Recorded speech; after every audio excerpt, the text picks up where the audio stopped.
my favorite studies of all time is this group of housekeepers, split into two different groups, right? One group is simply told that they're meeting the Surgeon General's requirement for exercise. That's it. And the other group is told nothing. So the group that is told that they're meeting the Surgeon General's requirement for exercise, lower weight, lower blood pressure, lower body fat, lower BMI, like lower waist to hip ratio in 4 weeks time, like massive changes. And all of this is just the story that you're telling yourself. And yet your brain hates to be wrong. So if that's the story that I believe, I find ways to manifest that. Welcome to Ultra Habits. Here, we go under the hood with our guests to unpack the minutia and to understand what processes and systems they engage or research that result in ultra-enhanced living.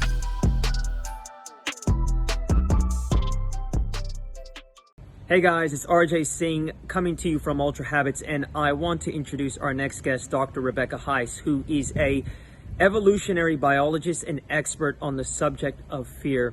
Her book, Instinct, is actually coming out this month. I am waiting for it to get out so I can read it. We had an amazing conversation, not only about fear, but about our instincts and how what was originally designed as an operating system to keep us alive has now at times gotten and gets in our way of success, and how to actually embrace and work with our instincts and realize when we're operating from a place of scarcity or fear, and how we can shift and lean in to the discomfort and ultimately work through our basic operating system. Now, the conversation is deep, it's enjoyable.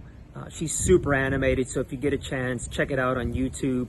Again, like always, leave us feedback, the good, the bad, the ugly. We want to hear it all. Ultimately, this show is designed for you, to help you get better, faster, stronger, smarter, all that good stuff.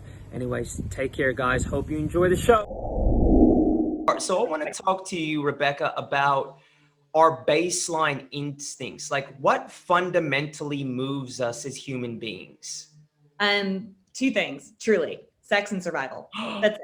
Shocking. That's literally it. Yeah, because like we try and overcomplicate it, and I do the same thing. Like I have a new book coming out. I cover 7 instincts, right? But each of them can relate back to sex or survival.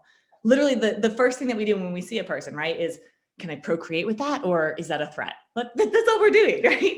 Do I need to run away, or do I need to run towards? Sex and survival. That's what it boils down to.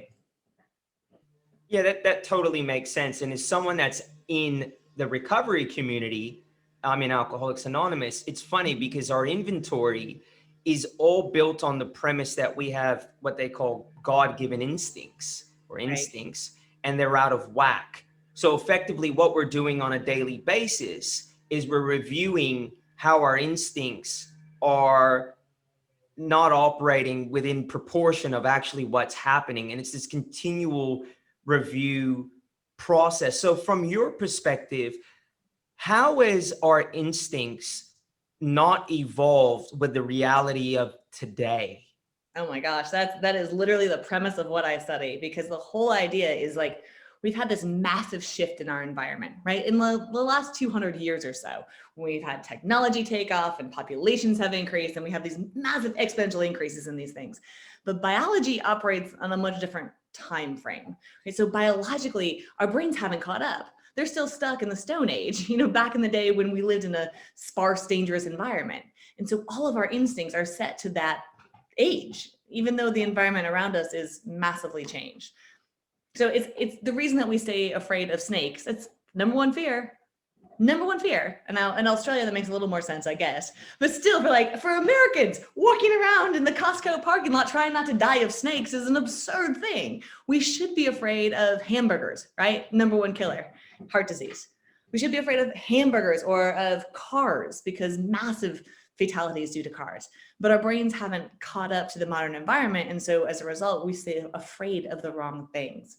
And yeah, that we can go a lot deeper into that if you're interested. But well, what's super interesting, and I'm going to actually unpack that example because I'm a trail runner and I grew up in California, and we do have rattlesnakes. But as you growing up as a kid in Australia, you're savvy with snakes.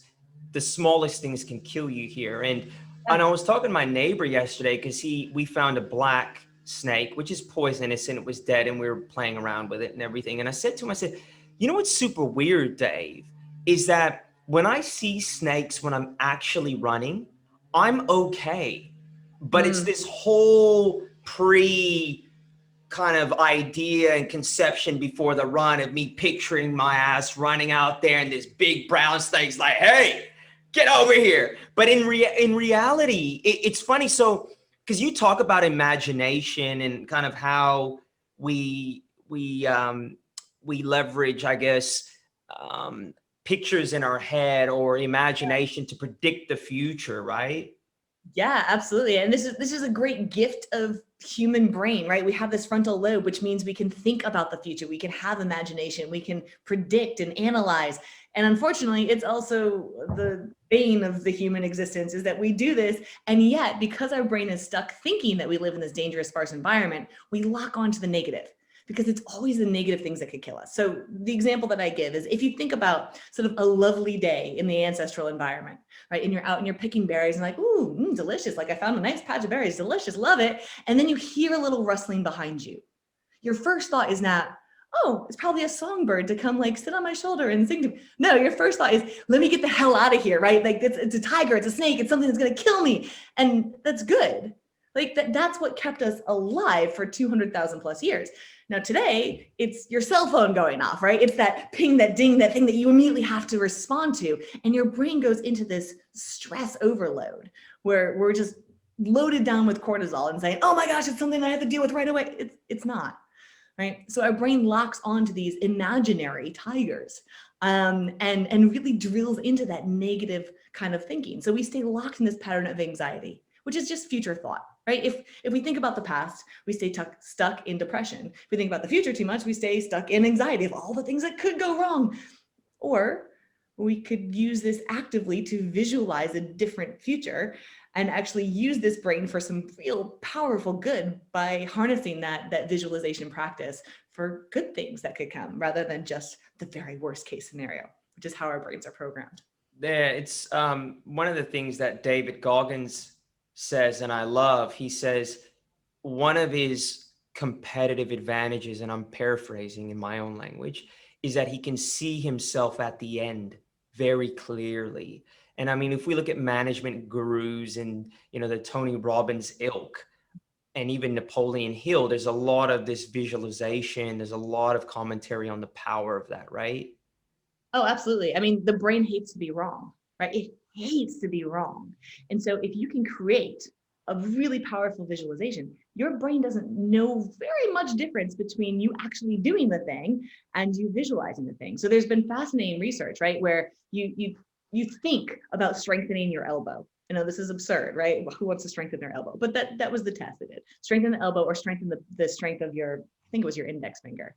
Right? And they had people like do exercises that would strengthen both of those things. And then they had a separate group just think about doing those exercises. No real difference. They both strengthened. So the idea of your brain like visualizing and taking in the placebo effect is so overlooked because we kind of say, oh, it's woo-woo, right? It's out there. It's aligned with that manifestation thing and stuff we just call woo-woo and magic. We don't think about it. Well, yeah, and there's actual science behind it, right? So one of my favorite studies of all time is this group of housekeepers split into two different groups, right? One group is simply told that they're meeting the Surgeon General's requirement for exercise. That's it. And the other group is told nothing. So the group that is told that they're meeting the Surgeon General's requirement for exercise, lower weight, lower blood pressure, lower body fat, lower BMI, like lower waist to hip ratio in 4 weeks time, like massive changes. And all of this is just the story that you're telling yourself. And yet your brain hates to be wrong. So if that's the story that I believe, I find ways to manifest that.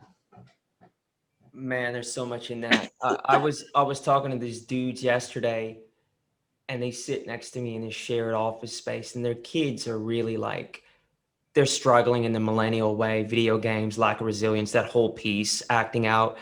And we were talking about how one of the kids is living up to what the environment is telling him. You're fuck up, blah, blah, blah. Like he's almost, and Eckhart Tolle talks about this, like the ego will use any identity. It doesn't I'm care if it's bad. That's That's it. your dude. Yeah, right. Like, and he's almost like he's now developed his narrative around what other people are telling him, and it's now giving him this sense of identity. So if he can't be a successful, productive human, and he's getting attention from his environment by being fucked up, so to speak, Yeah. it Yeah. still is a result, right? Like the brain doesn't know any different, right? Absolutely. Yeah, your brain's going, oh, I'm getting what I need, which for a long time was attention, right? If you had attention, you had resources. If you had resources, you survived. So yeah, his brain is locking on to saying, this is my identity. And even if I want to change it, like, why would I? Because I'm getting all the things that I need, even if it's not a positive thing, right? It's my dog who's chewing on a bone right now. I hope you can not hear it. Is it good? Yeah, he's good. He's good. Yeah, he's good. But it's the dog, right? Who's like barking. And you pay it attention. You're like, stop it.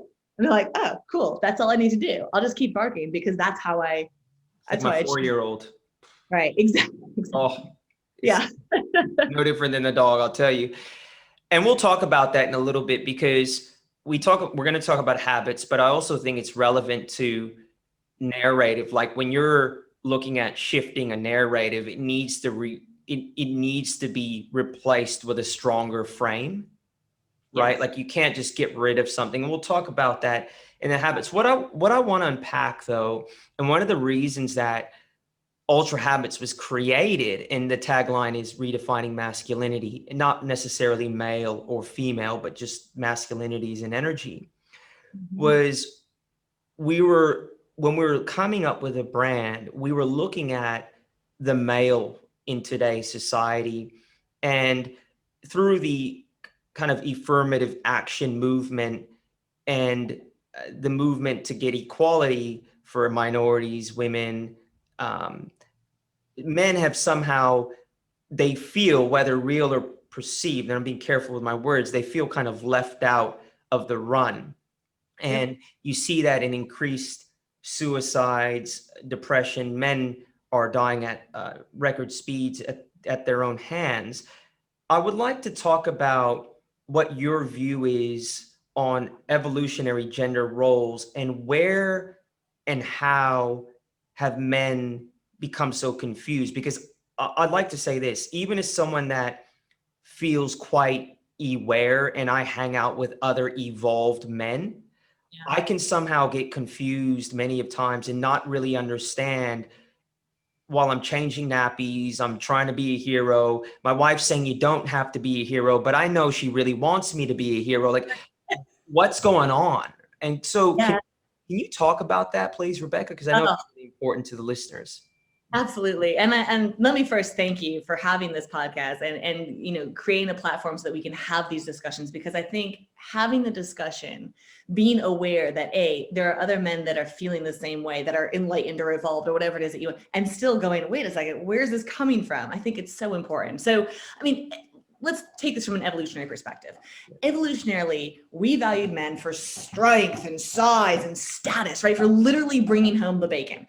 Now, today in modern society, they're seemingly displaced, right? Because women are perfectly capable of doing all the jobs that their value and their worth and very identity might feel tied to, right? The bringing home of the bacon was men's role in evolutionary times. And today, the role of masculinity really hasn't, I think, caught up to the modern world because men were never really forced to change to survive.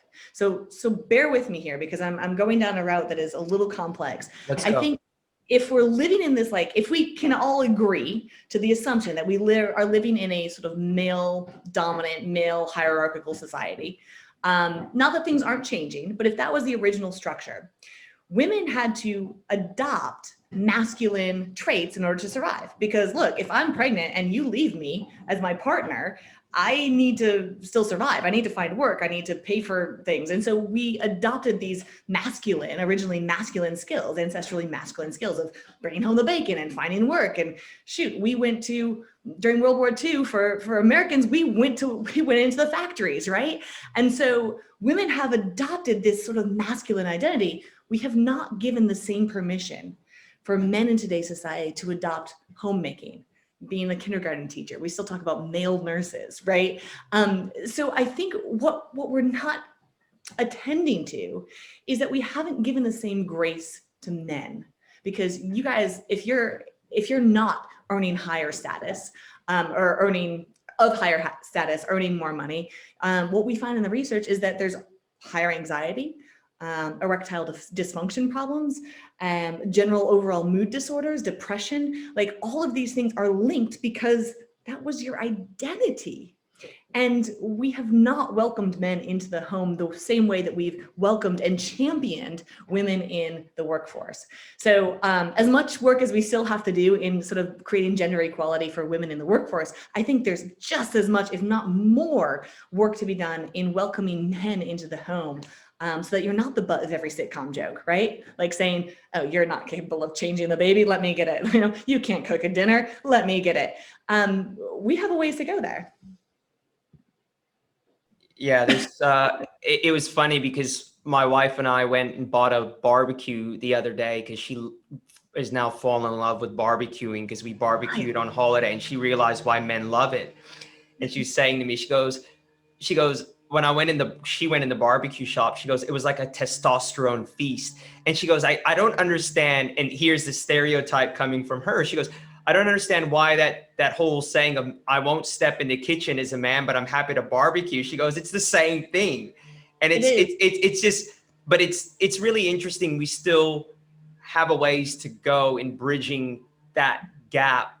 And I find for myself that I have to stay out of role conversations with other men, or else I start to get confused. So like, if I start to listen to other men that are bitching about the confusion at home, it starts to confuse me. And I guess what I'm saying is, for me, what I have to do is focus on doing what needs to be done and adding value versus the role. So what I mean by that is, if I'm at home and a nappy needs to be changed, the dishes need to be washed, I need to take that work call, focus on what needs to be done versus this perceived role. Because if I get caught up in that, it's a slippery slope. No, absolutely. And you know, to be, and you can cut this out if you want, but I'll challenge you even to listen to the systemic language we use, right? Like, if I'm bitching, well, and I use that too, right? Well, okay, now we're only derogatory towards females about complaining, but if I'm complaining, it's a fascinating thing when you dive in. And I get called out all the time on the language that I use, of like saying, you know, oh, he's babysitting. No, he's not. He's at home taking care of the kids, his kids, incidentally, right? Or all of these ways that we don't really value men in the home, or we say, well, that's the role that a woman should be playing. So it's a separate thing when men do it. That separation we've got. I think you have a really good point in saying, well, what needs to be done? How can I add value, instead of saying, well, that's what a woman does, that's what a man does, right? I can take out the trash as a woman. Can my husband put on an apron and bake? Yes, absolutely. Because if baking needs to be done, baking needs to be done. It's not my role, it's not his role. But boy, it's a challenge to not allow societal or evolved preferences, you know, fall into these stereotypical roles and say, you shouldn't, that's weird. Don't do that. I feel that we're all hypocritic, and that successful relationships are romantic relationships are one where our hypocrisy is okay with each other. Like we're okay with, like with my wife, if you talk to her, she'll be quite open and she'll be all very aware around this role stuff. But when we're not operating with that level of awareness, we'll fall back into hypocritical behaviors. but we're okay with that. And I find like our hypocrisy aligns in certain ways, and it's okay. And but I mean, in our household, for instance, my wife fixes everything. She puts everything. I'm tactically like stupid. Like I don't do well with building. I outsource everything, but she does all the stuff that's traditionally, you know, and I'll be carrying the baby, right? If we're somewhere, because it's just who can do that task more efficient and effectively, right? So yeah, and I love that. And I love your vulnerability in saying and like calling out your own hypocrisy, because I think if we're truly aware, like I forget that, oh gosh, I didn't have to put this in the show notes, but somebody wrote a great book called Bad Feminist, and I'm 100% that, right? 100%. I love wearing heels, despite knowing the history. Like I put on makeup still, despite knowing the history. And when we're aware of that, and we are choosing in full awareness, okay, you know, when I get off the plane and I talk to my husband and he asks me about the pilot, and I say, oh, the pilot, he was, and my husband goes, gotcha. Like, oh yeah, you're right. You called me out. Thank you for bringing that to my awareness. I think instead of feeling the blame and shame that I think so many people immediately go to, it's let's be curious about why it is that I immediately think of a male pilot, or immediately think of a female kindergarten teacher, or immediately think of a male engineer. You know, let's be curious about this rather than feeling bad about it, because I don't think that accomplishes anything. And I'm going to go out on another controversial limb here. Yeah. 2 days ago, I shot a video with a female friend because people were asking, is Ultra Habits for men? And I was like, no, it's really just about understanding masculinity and femininity, and they're fluid and they play in men's lives and women's life. And I shot this video with a fellow ultra runner, Allie, who to me is a female, embraces ultra habits. She's a doctor. She pushes herself. She loves to compete. There's a lot of masculine traits there she loves. And we've been talking, and maybe you can shine some light here. Her and I talk all the time about how she feels that as close as she gets to women, and I've seen it play out firsthand. Yes, she's not the warmest person, but she is a nice woman. And she was saying that her level of competitiveness, and I've seen it play out, is frowned upon by other women that are so called about the women's lib and women's liberation. Like if I explicitly stated my desire to run and win that race, it's okay. Sure. But when she does it, it's so but by other women. Yeah. So can we talk a little bit about that? Because I find that super, super interesting. If you look at women, American politics, for instance. Yeah. Look at Hillary Clinton. I know she wasn't everyone's favorite, but it just, women. We were the ones that brought her down 100%, because, oh, no, you cannot be in that role. You are a woman, you belong X. You can't have this drive. You can't have this masculine energy. We don't respect that in other women. And that is hugely problematic. The same way we don't respect men, other men don't respect other men who show feminine characteristics. We push those down. If you move outside of your gender norm, the same sex as you will be the first to step out and say, no, get back in line. Get back in line. I am here. You have to be alongside me. And I think especially for women, because so men duke it out. Men solve things quickly, kind of directly. Right. That's how you confront. You compete, right? It's whether it's a fight or a verbal fight or a physical fight. Women are much more circuitous in the way they fight, and they fight here with gossip. And so it's easy for me to say, oh, can you believe what Allie is doing? I can't believe she's running another race. Can you believe that? And now I have the circle talking about Allie, and wow, she's not very cooperative, is she? Yeah, I wonder if her husband has to take over for all the time that she's spending out training. You know, this is how we compete with one another. And what we do is we bring that person back down to where they belong. And and I'm saying that, I hope, this is an audio version, so you can't see this in quotes, right? Where they belong is in quotes, but where the gender norm would find them acceptable.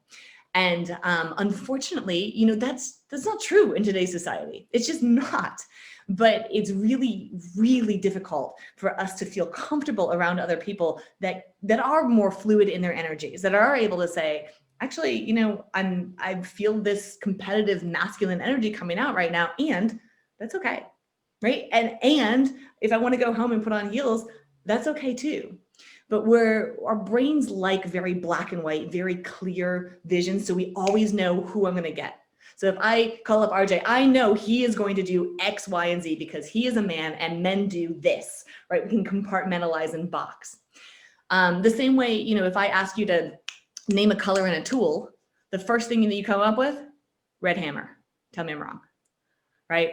It was either red or blue, hammer, screwdriver, or wrench, right? Because we categorize. We don't think of lavender washing machine. We don't think outside of these boxes that we create for people. And when somebody does move outside of that box, it feels very threatening, because now I don't know who you are. I can't predict your behavior. And so we want to just push them back down to where we know, right, quote unquote, know how they are, how they should be behaving, so that we feel more comfortable in our own interactions. It's pretty messed up. It's fascinating stuff. And I think as you're talking, reflecting on people that I tend to really admire or find interesting, there are people that seem to have juxtaposed all these contradictory traits or roles, and they're able to integrate it and be fluid. I find people that can do that effectively and gracefully super interesting, because it says something about them. It says that they're operating beyond the role, and they're authentic to the fact that, as they say in Star Wars, I'll paraphrase, black and white thinking is of the Sith. Yep. Right? And it's about kind of being able to live in the gray. Yeah, and our brains fight that every day. So I admire people like you as well, who are able to get out and appreciate the complexity of humans. But our brains actively fight that, right? They like clean, simple, clear. It's uncomfortable when I don't know your position on this. I don't know. It's why we tend to stick to our groups, right? We stick to people who think like us, who act like us, who look like us, who are part of our tribe, as it were, because they're safe. I understand them. And people like you who are reaching out and saying, wait, that's complex. Ooh, you don't fit that norm. It's curiosity, truly, that I think allows us to start to overcome some of these instincts, some of these full on, boxed in categories. When we can be curious, that replaces the fear that we might otherwise experience. Brilliant. So now that we have a grasp on this, how do we create awareness and start to work with the blind sides we have? Like, what are the tools that we can use? Is awareness, right? It's recognizing that we're not aware of what we're not aware of. And there is a ton of stuff that we're not aware of, right? If we recognize that our brain is getting hit by 400 billion bits of information every single second, and we're only consciously able to process 2,000 bits per second, that means that 99.9999999% of the time, we're completely unaware of what our brain is processing in the background. So starting with the awareness that we're not nearly as aware as we think, I think the second tool or tip is then to be curious, because that skirts around that defensive mechanism that we talked about of like, oh, well, I feel threatened by this. So instead of saying I should or I shouldn't, we can say, I wonder why. Why is this coming up for me? And that why question is so powerful, right? Being non-experts, as it were, at our own experience in life, and saying, that's really fascinating. I wonder why my programming is doing that. So when we ask why, we begin to show up as that non-expert and start to, what I say, you start to be present to get it right rather than having to be right. So I'm here to get it right, to like question, to be curious, rather than showing up to prove myself, to say, this is who I am, and by golly, I'm right, and I will reject anything else that you might throw at me.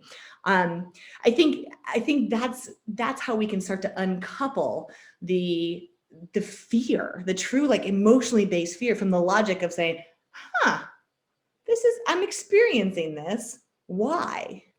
When we uncouple that, because we think we're logical creatures, we're not. We're driven all by emotion. We're driven all by that 99.99999%. So one of the big tools that I give people are asking people who is on their advisory board, right? Who's going to tell it to you straight? Because if you don't have somebody who can tell you honestly, hey, Beck, you're not that funny, right? Like that's, oh, wow, I thought I was. I've been operating from this strength, from this truth, quote unquote truth. And if that's not true, I need to shift. So I'm a huge fan of personal advisory boards. I also highly recommend getting a journal and journaling every single day for just a few minutes, 30 seconds, for goodness sakes. What's on your mind? What are your priorities? What are you thinking about? Because what it does is it holds you accountable. Right? If you look back, you're going to say, oh, wow, I've grown a lot. I've changed a lot. Or all of these fears that I thought were, really in my real tigers coming to get me, 5 days later, nothing happened.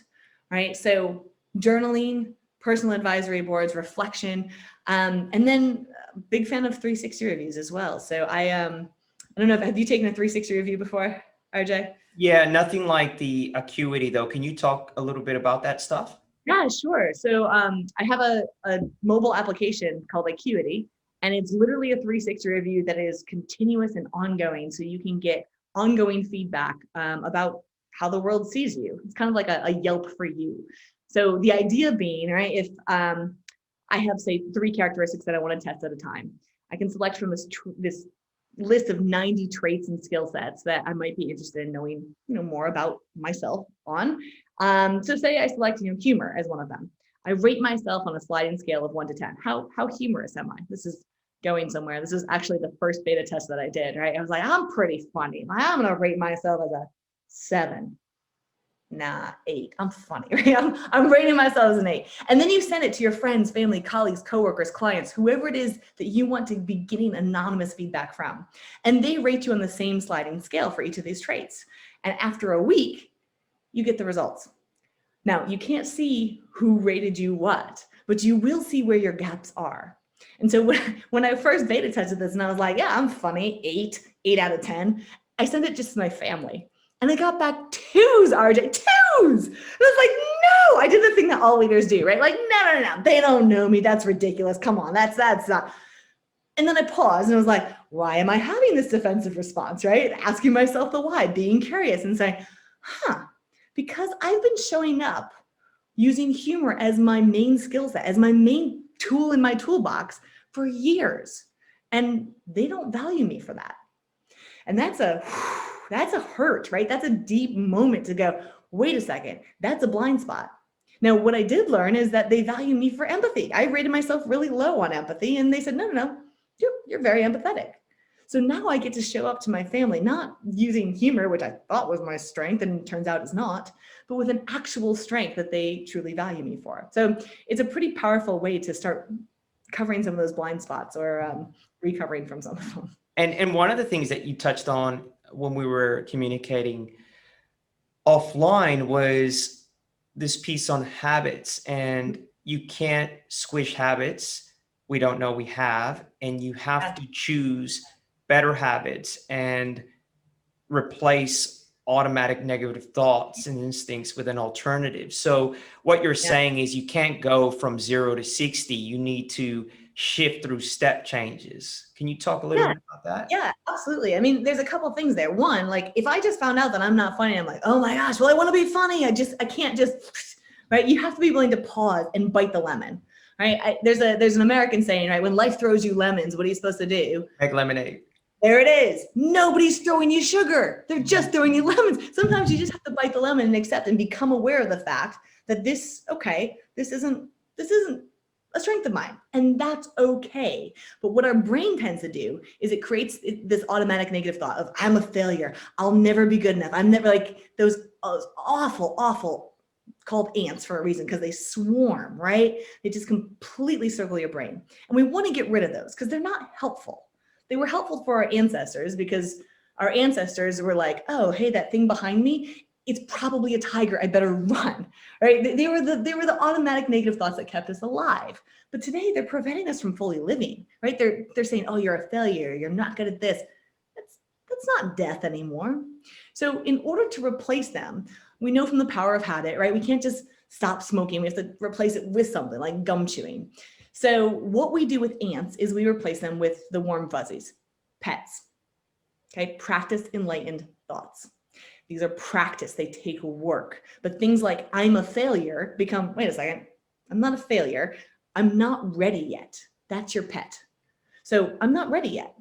I didn't achieve what I wanted to achieve. What do I need to do now in order to execute here, right? I failed at that ultra marathon. I'm a failure. No, you're not. You weren't ready. You weren't prepared. How will I prepare? Or I'm not worthy. I'm not enough. I hate this one, right? Because nobody's ever paused and asked themselves, for whom, right? Who are you trying to be enough for? What if instead you showed up and you just decided, I am worthy, I am enough, I am, as I am, enough.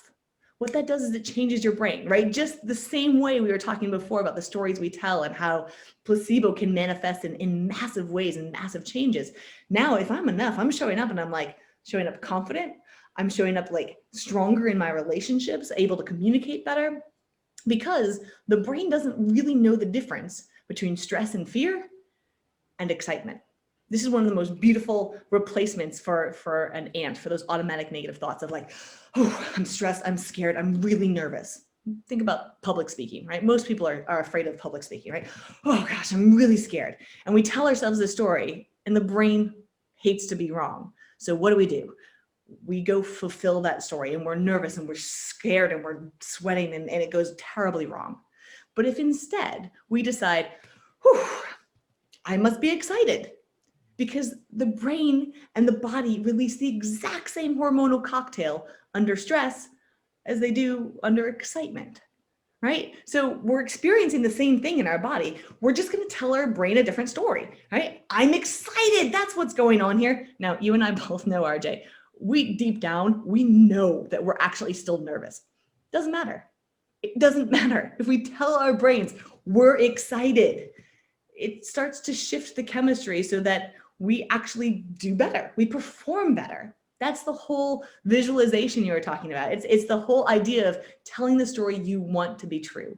Because at the end of the day, life is either an adventure or an ordeal. And we get the power to interpret which path we want to go down. Just while you were talking was realizing how powerful it could be if we teached our children explicitly about the power of narrative in school. Like, if you think about that, like, fuck all the other stuff. I mean, kids will always be good or bad or in between or have certain skills. There's too many variables, but what can be controlled if they're taught is the power of their narrative. Because ultimately, if you look at performance, let's talk about performance. Yep. And I talked about this actually on a podcast I was at. If I'm looking at performance and high performance, and I've got 5 people sitting around me, I'm actually looking at their narratives. I'm not even looking at them as such. I'm really just looking at narratives, and they all represent various narratives. If I'm to predict who's going to be able to surmount a task, all I need to do is be exposed to your narrative. Yep. And Joe DeSena and I talked about it as well. Like in Spartan races, you know, he's had people that are elite military not be able to finish, and moms and CEOs that can, because it comes down to narrative. What are you telling yourself? And I think I know we're all familiar with Carol Dweck's work. I think she's starting to shift that whole space in school and academia, which is good. But maybe we need to be arming our children and our young with this kind of education versus, 1 + 1, which is, okay, that's great. But, Man, I wish we would. And honestly, this fascinatingly, I think, comes back to the narrative we talked about, masculine and feminine, in that for a long time, these sort of skills, they're referred to as soft skills, right? They're not hard. They're not the things that Right. as men we need to know. That's a terrible narrative to be telling, right? These are soft skills. These are your intuition. This is listening to yourself, emotional intelligence. That's women's realm. And I think for a long time it stayed in the women's realm. And so we haven't taught it. We haven't valued it. And truly, it is, as you so aptly put there, it's the difference between winning a race and not showing up. It's the difference between being able to stick it out, being resilient, being powerful, and telling yourself, it's all right. I didn't go all in. It's fine. I'll do it next year, maybe. It is so fundamental to the way we show up and function. And I think you were asking about the stress curve, right? And how we can use biology to work with us rather than against us. And I think the same narrative occurs when we talk about stress, because look, there's not a person that is living today that isn't stressed, right? And we talk about like, oh, I'm stressed, I can't, I'm too stressed. Well, yeah, if you didn't have stress, you wouldn't get out of bed in the morning, right? It's not a bad thing necessarily.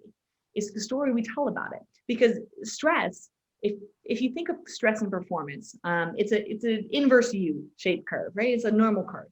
Because if you have zero stress in your life, you're a trust fund baby, everything is provided for you, you have no need or desire to perform. So it's no performance. It's a little bit of stress actually increases your performance. It's saying, okay, I have to get this done by Friday. Now I have a deadline. Oh, I'm a little stressed. Or I have to do, XYZ great, now I'm stressed. Now your performance increases to a point. It's only when you get to that point where you're like, ooh, too much, this is overwhelming, that your performance starts to decrease. And so recognizing where you are on that curve and telling yourself the appropriate story for that moment. I can do this. I have until Friday. I have plenty of time. I've got this. And actually just telling yourself that story, because we know from research, if we tell people, hey, you've got plenty of time to solve this puzzle, or hey, you're not going to have enough time to solve this puzzle, and you give them the exact amount of time, guess which one gets done, right? Where they think they have enough time, no problem. The one that says, oh, I don't have enough time, I'll never do it, never finishes it. So it's so much the story that we tell ourselves. Here's where I am on the performance curve. I'm here. I'm optimal. I'm just enough stressed to really ride the tiger. And then when I get to this side, it's caging those tigers.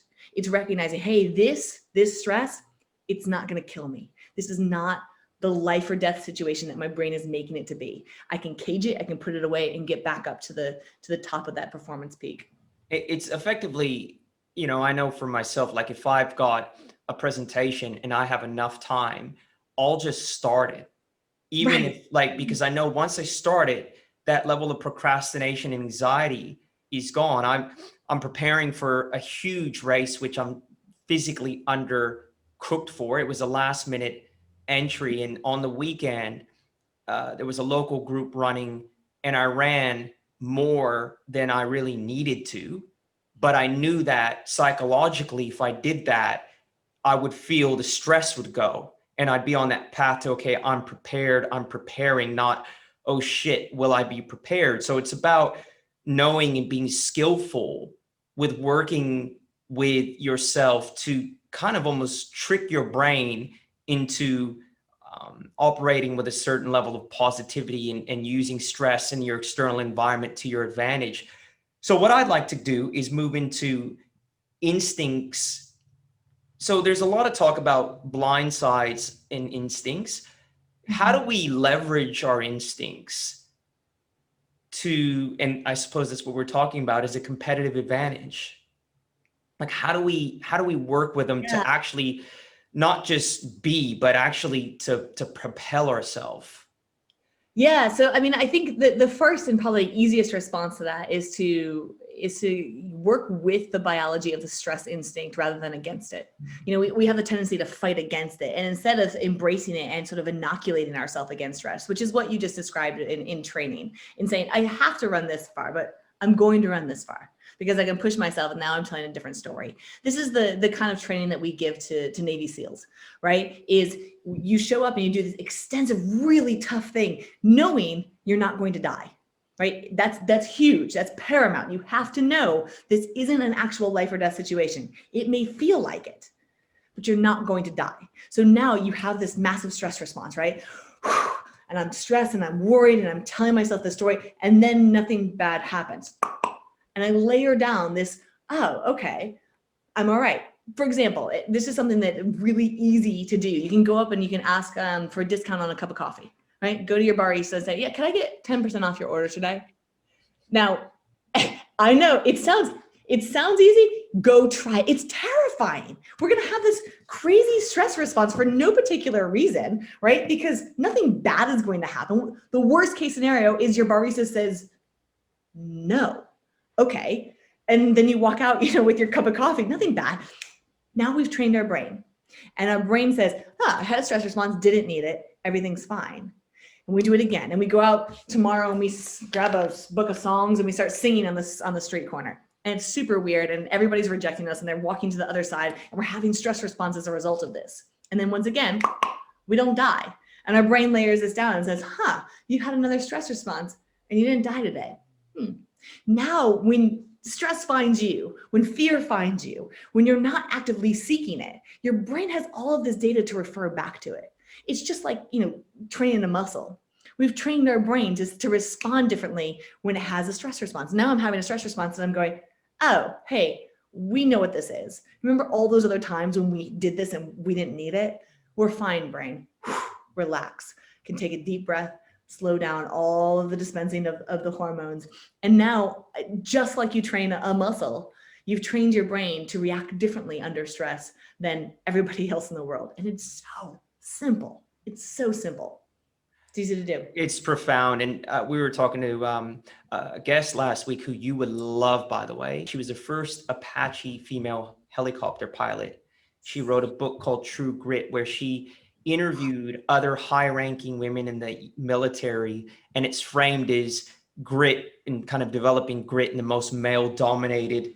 There we talk about gender and stuff, but we talked about the power of illustrative examples, building those illustrative examples to yourself that you can do this. And that's why I find, and particularly in the recovery community, people, when they get sober, they hit the eject button, or on the path to sobriety, a lot of people hit the eject button before they build up enough days to, at certain point, you'll realize, I haven't drank, I haven't used, I actually can do this. And you're building, and I know you know about this stuff, your own narrative, and you're like, I can be successful here.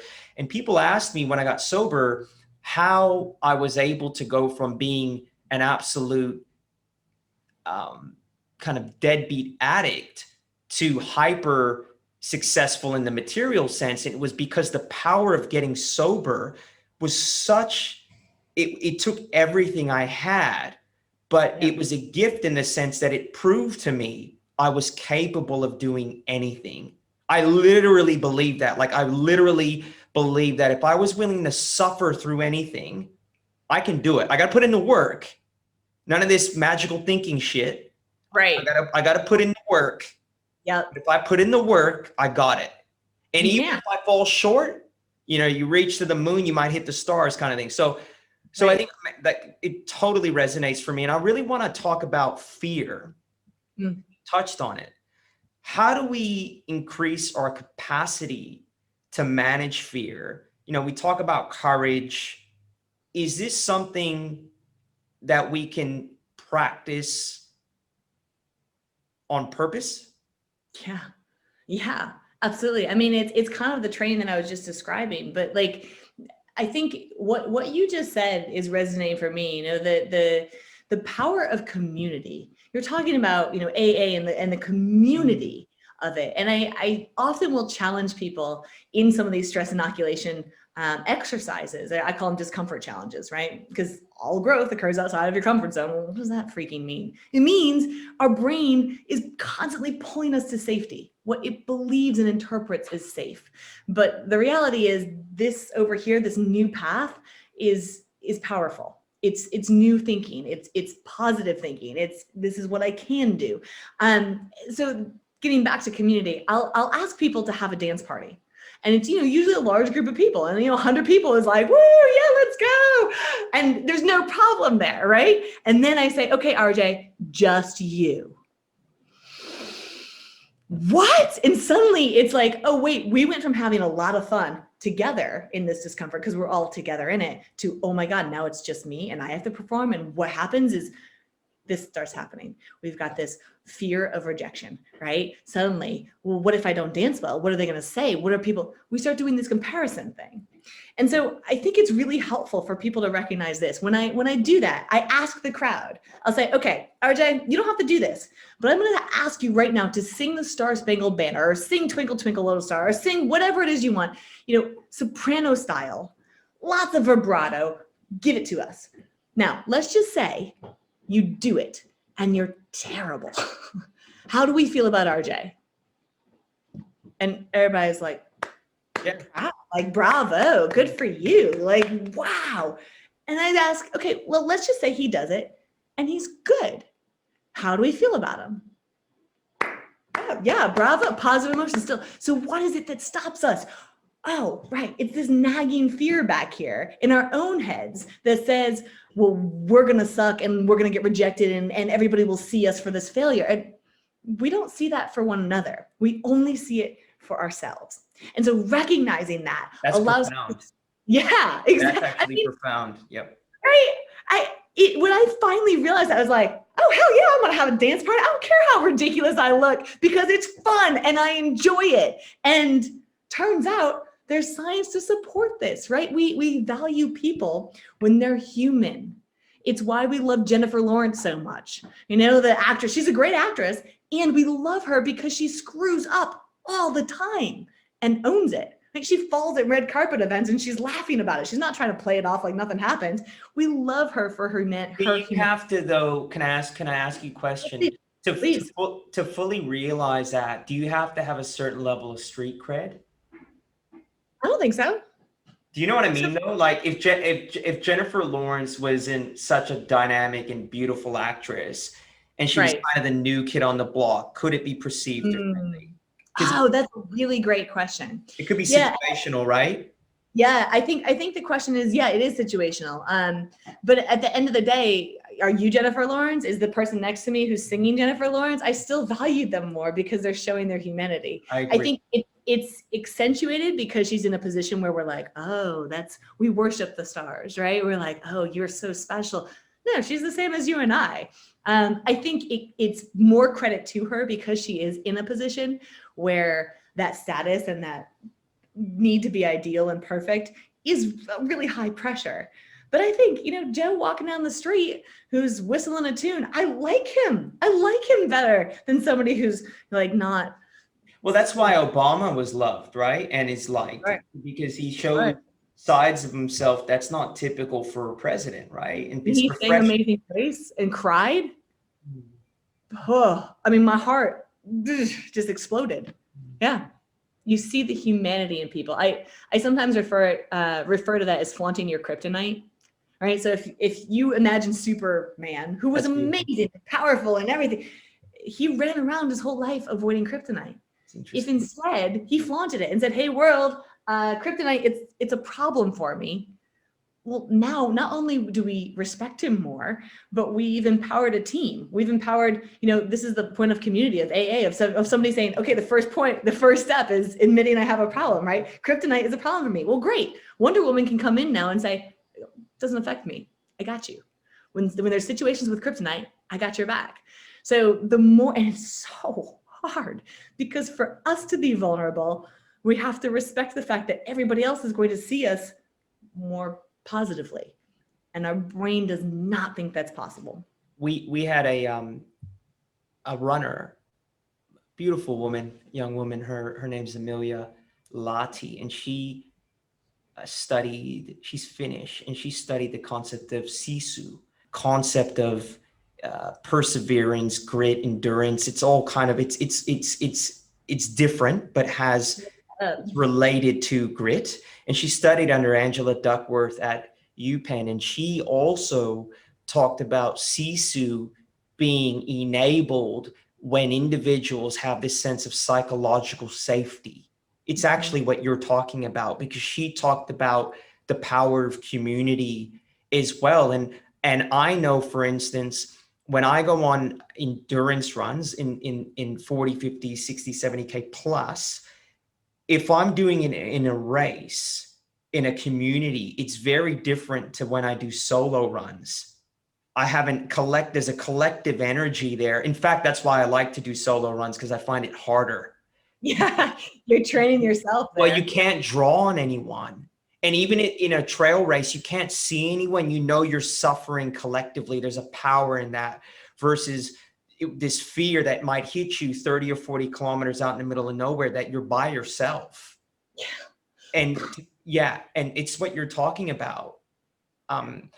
So I think there's merit in training like that sometimes, and training like that in life. But the power of community, I could never have done what I'd done without the community of 12 Step. No chance.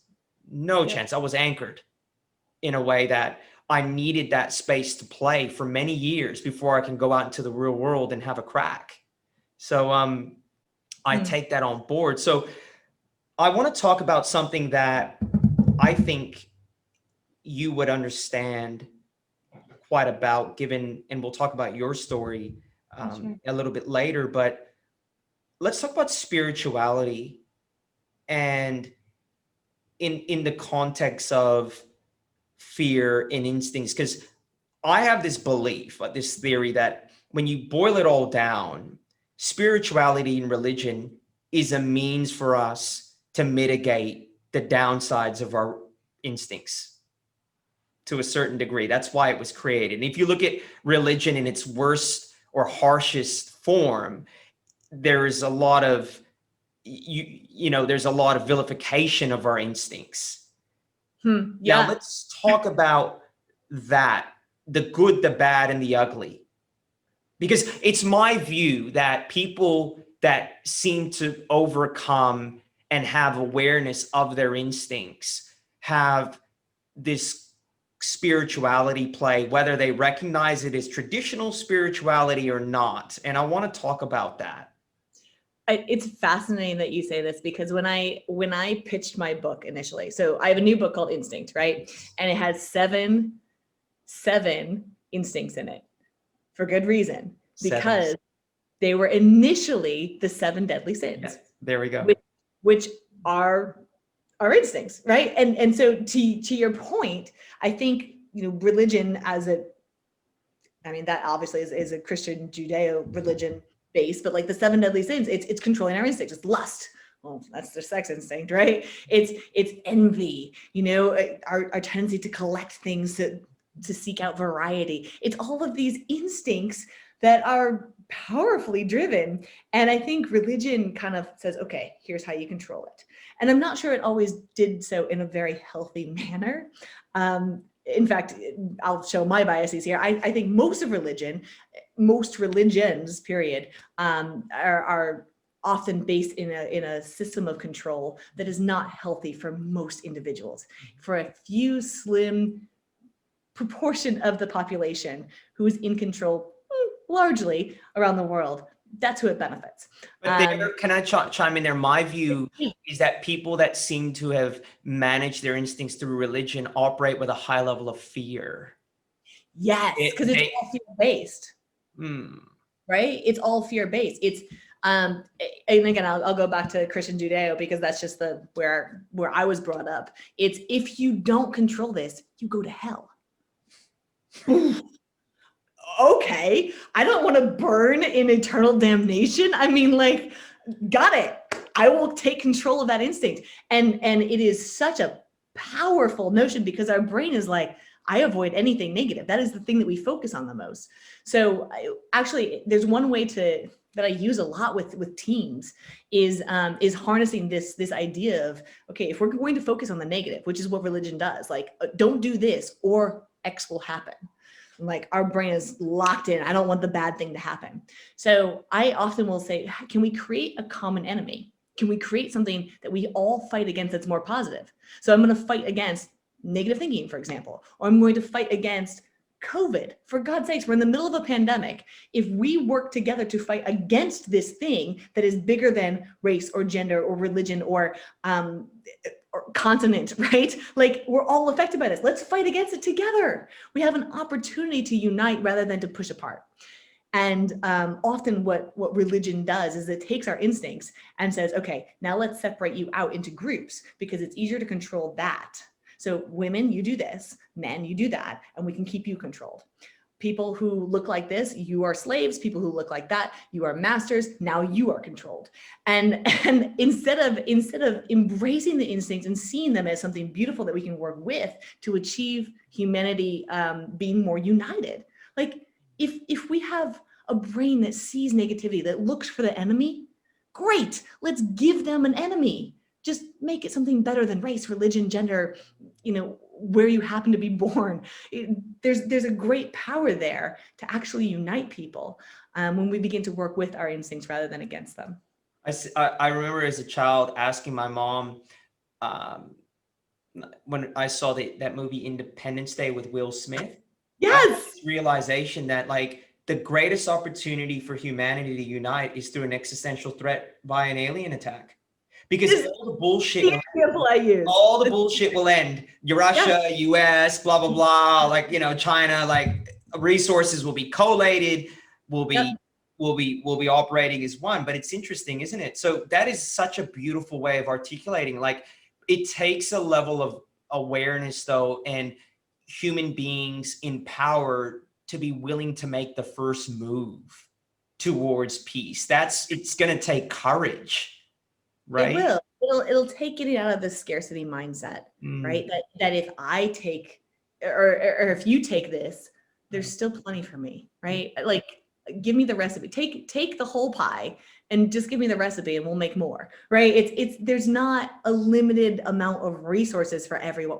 We can collaboratively like create an environment where there is plenty for everyone, and we get so trapped in this scarcity mindset that it drives us apart. It's the fear that keeps us apart. So it's such a fascinating conversation. Like this conversation is a place where evolutionary biology has met spirituality and human performance. And I know a lot of people like Eckhart Tolle, they're able to bring this stuff together. I mean, he's not even an evolutionary biologist, but he understands human. There's a deep level of introspection there and understanding on the human ego, and I suppose how we conduct ourselves. And I think it's quite fascinating. So I want to go, and I don't always do this with every guest because I like to focus on the material, but I think your story and how you came into this will be very impactful for people. Can you talk about your story, Rebecca, in regards to your trials and tribulations you had as a young woman, how you grew up and how that then shaped and formed you into what you're currently doing? How long do we have? Yeah, of course. I think, I'll start the story when I'm 8.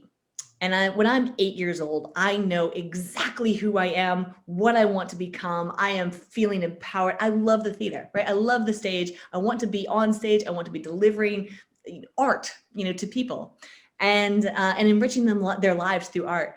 And I come from a very small town, so there weren't a whole lot of opportunities. Where? What state? Upstate New York. Upstate New York. Okay. Norwich, New York. It is like a little blip on the map. If you drive through the one stoplight, you'll miss it. Okay. So it's a really small town. There weren't a whole lot of theater opportunities, right? So I joined the 4-H, which is an American institution which sort of empowers young people and gets them together, usually around farm communities. That's where I grew up. And I joined 4-H because there was an opportunity for me to do public speaking competitions. And at 8 years old, I sign up and I get on stage for my city competition and I win. Now there's like one other competitor, right? A small town, but it builds my confidence, right? It builds that narrative of, wow, hey, you can do this. Great. So then I go to county and I win my county. And now people are starting to talk, right? They're like, oh, she's good at this. And I'm like, yes. And I feel the confidence. And all of a sudden I realize I'm going to states. And now people have valued me for this thing. My identity, my role is tied to this thing that I do, public speaking. And I get to States and I'm starting to like panic because I'm going, what happens if I don't do well? Like, what will people say? Will I even have value anymore? And it gets so in my head that I don't even show up. I played sick the day of the competition because I was so scared of failing.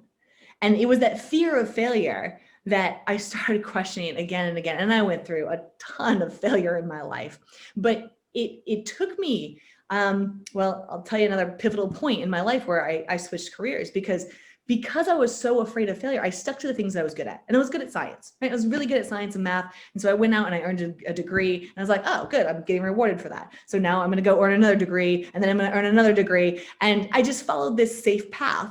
Now, it was fascinating. I loved it. I still love it. I am very blessed that I get to put on these glasses and look through the lens of evolutionary psychology every day. And I love it. But I was still operating from this place of safety. And, I had a really cushy, comfy job, professorship where I was like, man, I could do this for the next 20 years and retire, 30 years, 50 years, whatever it was. And at that moment, my sister, actually she's my sister-in-law, but she's been more like a sister to me for 20 years, was diagnosed with terminal cancer. And there was this instant change that comes when you get news like that. And I started thinking about how many decisions I had made in my life based on fear.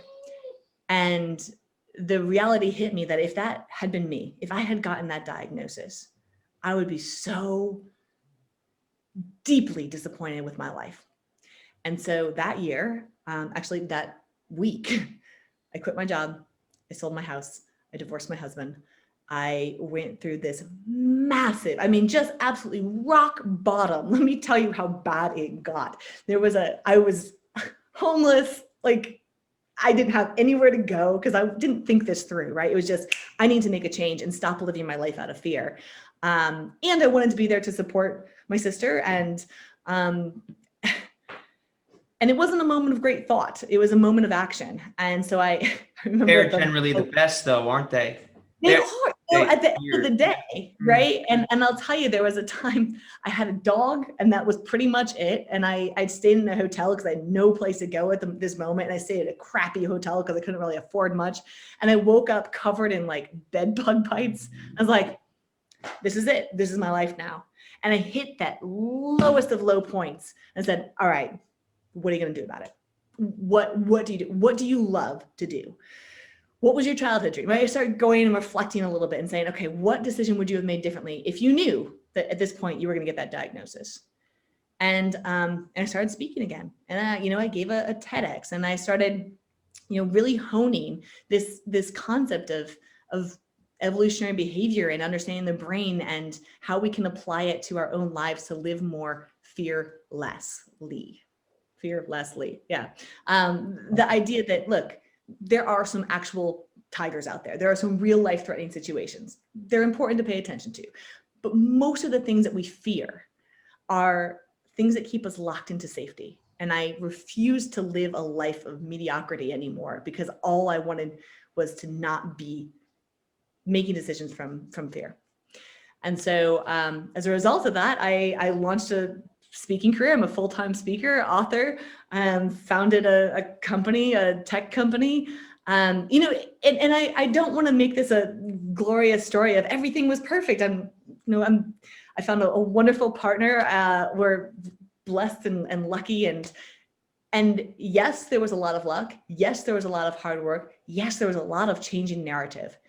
And I think the biggest thing that I can give people from my story is recognizing how many decisions you make automatically, or you make because it's what you should do, or what you're supposed to do, or what is the safe choice, instead of pausing and saying, wait a second, if I die tomorrow, will I be satisfied with the life that I've lived? And if the answer is even a hesitation of a moment, take some time, think about that.